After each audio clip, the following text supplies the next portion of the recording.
നിയമസഭാ തെരഞ്ഞെടുപ്പ് പ്രചരണത്തിന് തുടക്കമിടാൻ ദേശീയ നേതാക്കൾ കേരളത്തിലേക്ക് എത്തുന്നു. ലോക്സഭാ പ്രതിപക്ഷ നേതാവ് രാഹുൽ ഗാന്ധി ഇന്ന് കൊച്ചിയിലെത്തും.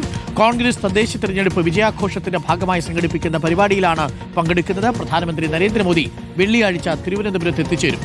നിയമസഭാ തെരഞ്ഞെടുപ്പ് പശ്ചാത്തലത്തിൽ ഇത്തവണ CPM കേന്ദ്ര കമ്മിറ്റിയും സംസ്ഥാനത്താണ് നടക്കുന്നത്. റോഷിപാൽ, അങ്ങനെ തെരഞ്ഞെടുപ്പിന് മുമ്പ് പ്രധാനപ്പെട്ട നേതാക്കൾ കേരളത്തിലെത്തുകയാണ്. നാളെ ഈ ലോക്സഭാ പ്രതിപക്ഷ നേതാവ് രാഹുൽ ഗാന്ധി കേരളത്തിൽ തദ്ദേശ തെരഞ്ഞെടുപ്പിൽ വിജയിച്ച കോൺഗ്രസ് ജനപ്രതിനിധികളെ കാണും. തൊട്ട് അടുത്ത ദിവസം പ്രധാനമന്ത്രി തലസ്ഥാനത്ത് എത്തുന്നുണ്ട്.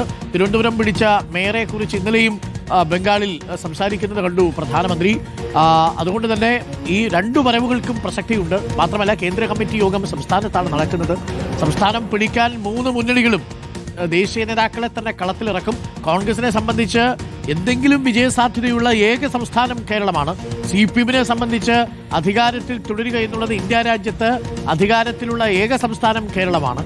BJP-യെ സംബന്ധിച്ച് എന്ത് നേട്ടമുണ്ടാക്കിയാലും അത് വലിയ വളർച്ചയുടെ ലക്ഷണമായിട്ട് കണക്കാക്കപ്പെടുകയും ചെയ്യും. അപ്പോൾ മൂന്ന് മുന്നണികളും ദേശീയ നേതാക്കളെ കളത്തിലിറക്കി തന്നെ ആയിരിക്കും ഇക്കുറി തെരഞ്ഞെടുപ്പ്. അതിന്റെ സൂചനയല്ലേ ഇതെല്ലാം?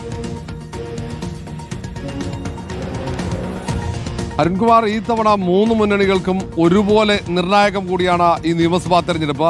UDF-നെ സംബന്ധിച്ചിടത്തോളം ഭരണത്തിൽ തിരിച്ചു വന്നില്ലെങ്കിൽ അത് വലിയ രാഷ്ട്രീയ തിരിച്ചടിയാകും. അത് മുന്നണിയുടെ നിലനിൽപ്പിനെ പോലും ബാധിക്കുമെന്ന ഉത്തമ ബോധ്യമുണ്ട്. അതുകൊണ്ട് ആണ് അരയും തലയും മുറുക്കി UDF നേരത്തെ കളത്തിലേക്ക് ഇറങ്ങുന്നത്, നേരത്തെ സ്ഥാനാർത്ഥികളെ പ്രഖ്യാപിക്കാനുള്ള ഒരുക്കം നടത്തുന്നത്.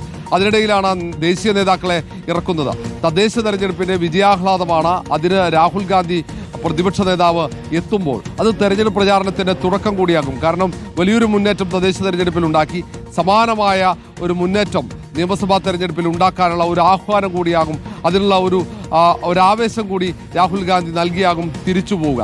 അതേസമയം തന്നെയാണ് പ്രധാനമന്ത്രി തലസ്ഥാനത്തേക്ക് എത്തുന്നത്. തലസ്ഥാനത്തെത്തി ഇവിടെ തിരുവനന്തപുരം കോർപ്പറേഷൻ പിടിച്ചതിൻ്റെ ഒരു ആഹ്ലാദവും അവിടെ പ്രഖ്യാപനങ്ങൾ ഉണ്ടാകും. ഇവിടെ ഭരണത്തിലെത്തിക്കഴിഞ്ഞാൽ വലിയ നേട്ടം സംസ്ഥാനത്തുണ്ടാകും എന്ന രീതിയിലുള്ള സൂചനകൾ പ്രധാനമന്ത്രിയുടെ പ്രസംഗത്തിലുണ്ടാകുമെന്ന കാര്യത്തിൽ സംശയമില്ല. അതിനൊപ്പം തന്നെ CPM കേന്ദ്ര കമ്മിറ്റി തലസ്ഥാനത്ത് വെച്ചത് തന്നെ, കേരളത്തിൽ വെച്ചത് തന്നെ കേരളത്തിന്റെ പ്രാധാന്യം. കാരണം 5 സംസ്ഥാനങ്ങൾ തെരഞ്ഞെടുപ്പ് നടക്കുമ്പോൾ അതിൽ CPM-ന് ഏറ്റവും പ്രതീക്ഷയുള്ള സംസ്ഥാനം കേരളമാണ്. ആ സംസ്ഥാനത്ത് ഭരണ തുടർച്ച ഉണ്ടാക്കുക എന്ന ഏറ്റവും വലിയ ചുമതല നേതാക്കൾക്കുണ്ട്.